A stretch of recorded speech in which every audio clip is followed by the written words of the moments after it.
Hello students, we are doing quotient space. In this lecture, we will discuss dimension of quotient space. So to study the dimension of quotient space, let us do theorem based on that. Theorem, let W be the subspace of a finite dimensional vector space V over field F, then dimension of quotient space. This is quotient space. In our last lecture, we have discussed this V upon W. Quotient space contain set of all cosets of W in V. So आपके पास V by W में क्या पड़े हैं? V by W में आपके पास all the cosets of W in V. We have defined this V by W as quotient space. So what is dimension of quotient space? How will you find dimension of quotient space?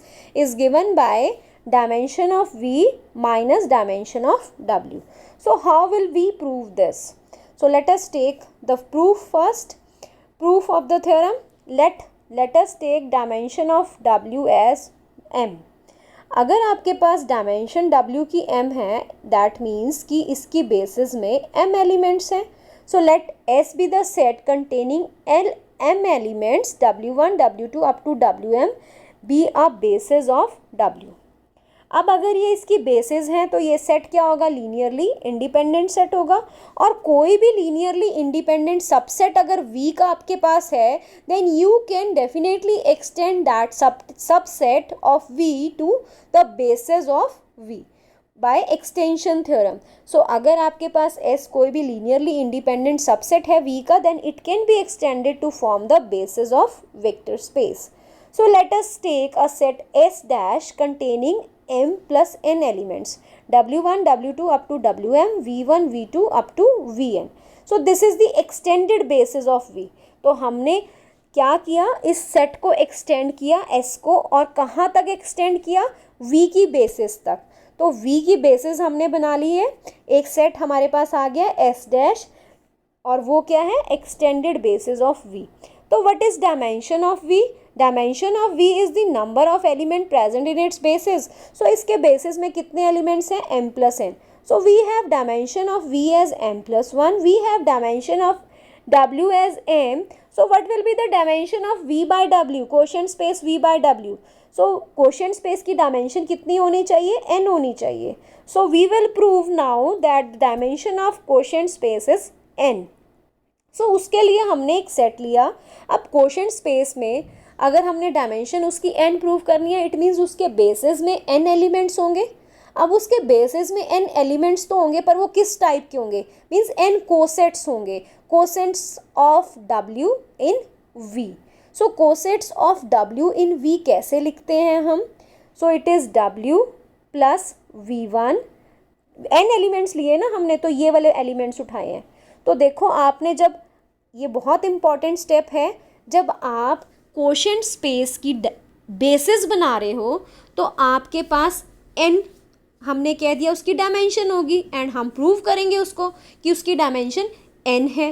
तो dimension n है means उसकी basis में n elements हैं. और वो n elements कौन से होंगे? वो n एलिमेंट्स क्या होंगे? कोसेट्स होंगे. Cosets of W in V. और वो कोसेट्स अब आप कैसे फॉर्म करोगे? m एलिमेंट्स तो पहले से ही थे, जो किसके थे? बेसिस ऑफ W के. उसमें आपने जो n एलिमेंट्स डाले ना, ये n एलिमेंट्स डाले, इनसे हम फॉर्म कर रहे हैं बेसिस ऑफ क्वोशिएंट स्पेस. सो हम कैसे फॉर्म कर रहे हैं? कोसेट्स बना रहे हैं W plus V1, W plus V2, W plus V3 up to W plus Vn. So let this set be T, and we will prove that this set T is basis of quotient space V upon W. तो इसको basis prove करने के लिए firstly we will prove that this is a linearly independent set, और दूसरा हमें ये भी प्रूव करना पड़ेगा this will span the complete quotient space. So हमें ये दो चीज़ें प्रूव करनी है. So let us first prove that it is linearly independent set. So linearly independent set के लिए हम क्या करेंगे? इसका लीनियर कम्बिनेशन 0 लिखेंगे, and we will prove that all the scalars associated with these vectors are 0. अब ज़ीरो किसका zero, अगर question space v by W की हमने बेसिस बनानी है तो ज़ीरो इसका लेना पड़ेगा. And in our last lecture we have taken zero of v by W as w plus zero, means w is the additive identity of v upon w, जहाँ हमने प्रूव किया था कि v बाय डब्ल्यू एक वेक्टर स्पेस है. Clear. So v by W का जो ज़ीरो एलिमेंट है वो क्या है, w. So linear combination of a1 w plus v1, a2 w plus v2, a3 w plus v3 up to an w plus vn is equal to zero, zero of v by w which is w. So we have, अब हमने जब scalar multiplication और addition define की थी vector space quotient space के ऊपर, तो वो किस तरह से थी, a times w plus u will be equal to w plus a times u, इस तरह से डिफाइन की थी स्केलर मल्टीप्लिकेशन. तो उसके हिसाब से a1 into W plus v1 किसके इक्वल आएगा, w प्लस a1 v1. फिर उसके बाद नेक्स्ट क्या आएगा, w प्लस a2 v2. फिर नेक्स्ट क्या आएगा, w plus an vn. Using this concept scalar multiplication which we have defined to prove that v by w is a vector space with respect to the binary operation which is scalar multiplication and vector addition. So this is equal to w. So आपके पास w plus w plus w plus w क्या आ गया, w.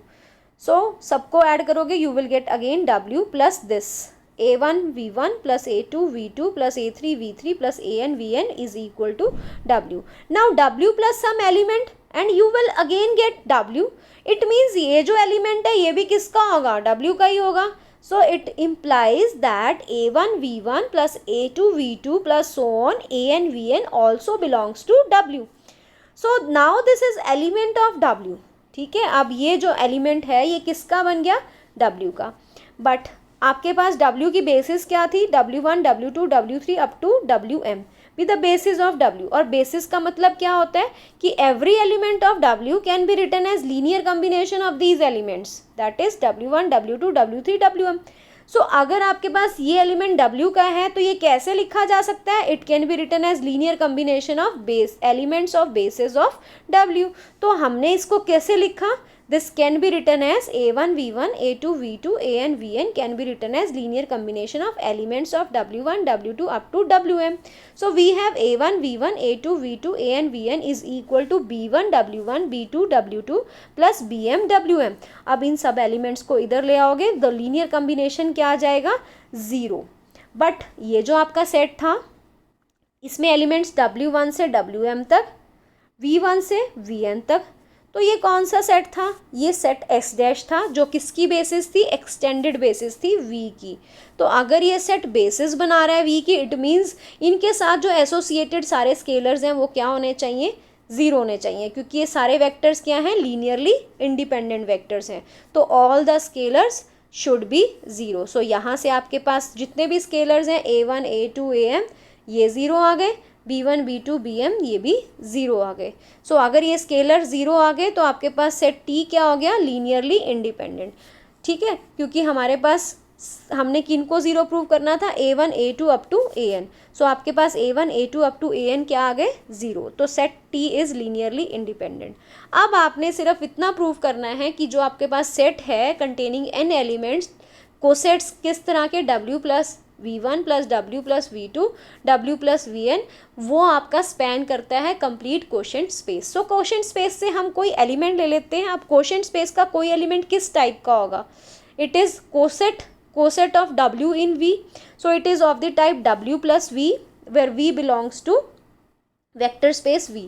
Hair v belongs to vector space v. So अगर आपके पास v vector space में से है और v की आपके पास बेसिस गिवन है, then v can be expressed as linear combination of the basis of v. तो बेसिस ऑफ v में कितने एलिमेंट्स है, w1 से लेके wm तक, v1 से लेके vn तक.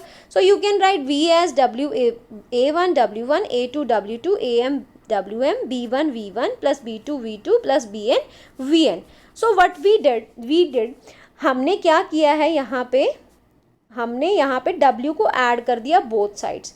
सो adding w both sides we have w plus V is equal to W plus this. अब हमने क्या किया, ये एलिमेंट तो डब्ल्यू का था, डब्ल्यू में डब्ल्यू का ही एलिमेंट अगर हम ऐड करें, ठीक है, हमारे पास ऊपर आ गया था A1 W1 plus A2 W2 up to AM WM, because W1 W2 up to WM are the basis of W। तो ये जो लीनियर कम्बिनेशन से एलिमेंट बना है ये भी क्या है, W का ही एलिमेंट है। तो W में W के एलिमेंट जब हम ऐड करेंगे again you will get W plus this element, so W plus this. Clear.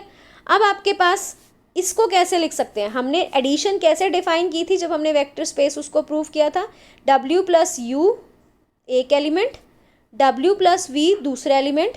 जब हमने इसको ऐड किया था तो आपके पास क्या आ गया था, W plus U plus V। तो अगर हमारे पास W plus U plus V है, हमने अगेन इसको ओपन करना है, then we can write this as this, means हम W को दो बार लिख सकते हैं, एक बार W को U के साथ, एक बार W को V के साथ। तो अगेन हम इसको ऐसे उल्टा लिख सकते हैं, ऐसे लिखा हमने इसको।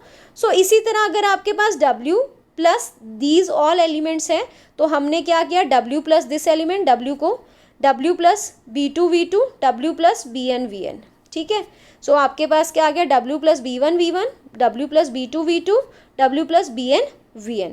अब आपने स्केलर मल्टीप्लिकेशन जो डिफाइन की थी उसको आप यूज़ कर सकते हो। स्केलर मल्टीप्लिकेशन क्या थी, A times W plus U is equal to W plus A times U।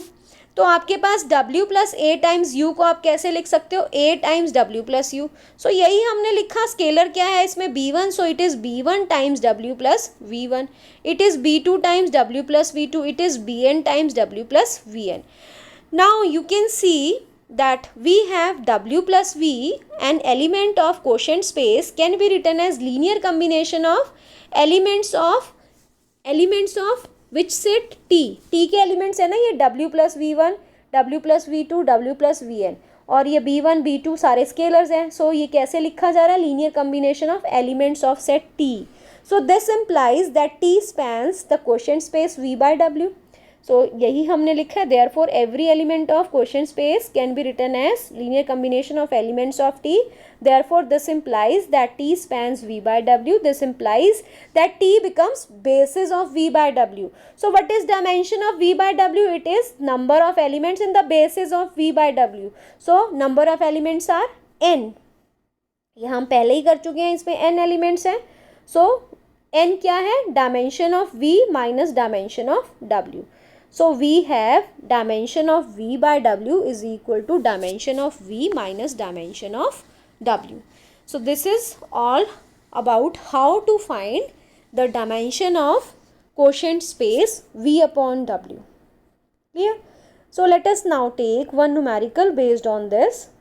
If W is a subspace of vector space V2 over field of reals, V2 means R cross R, generated by 1, 2, a single element.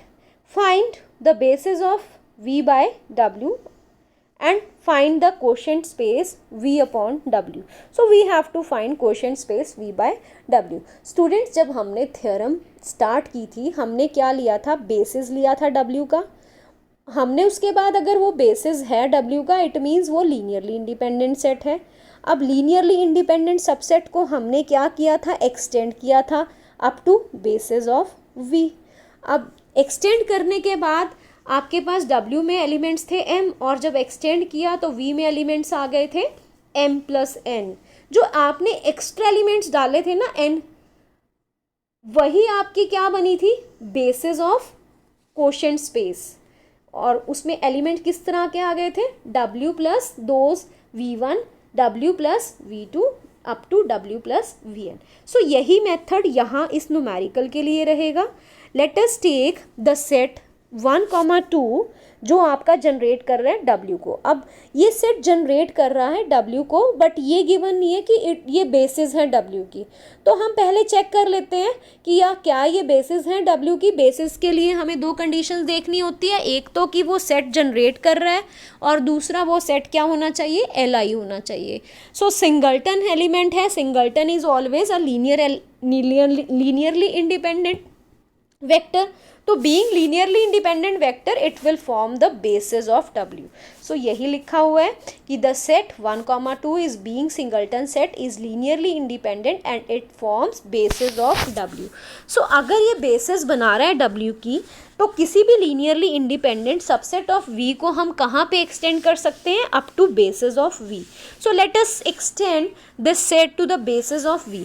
सो हमने किया था ये concept, how will we extend a linearly independent subset of V to basis of V. तो हमारे पास ये basis कैसे हम extend करेंगे? R क्रॉस की standard basis R cross R square की स्टैंडर्ड बेसिस क्या होती है? 1,0, आपको याद होगा 0,1, E1 E2.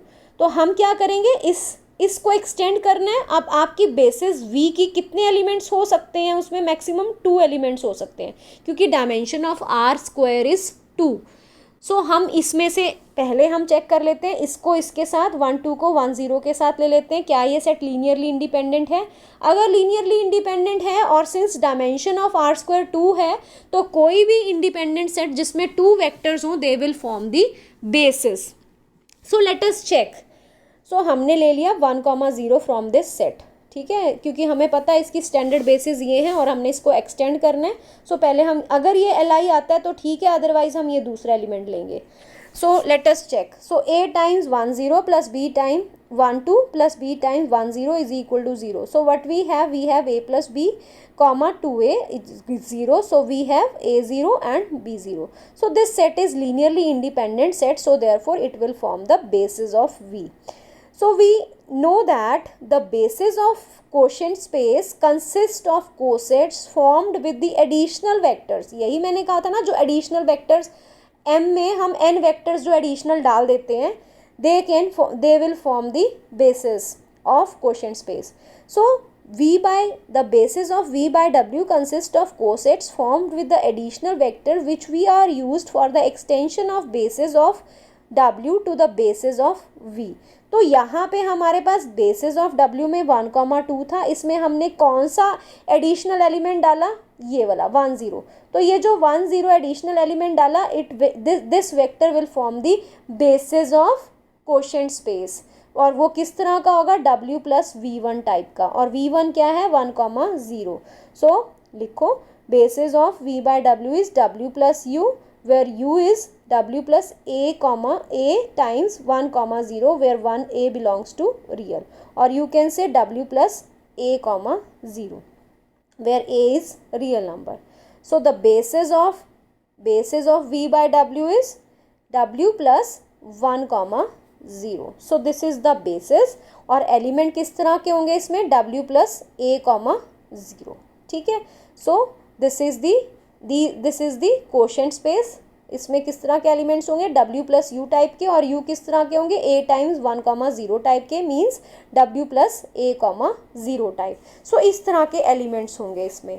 और बेसिस V बाय W की क्या होंगी? W plus 1,0.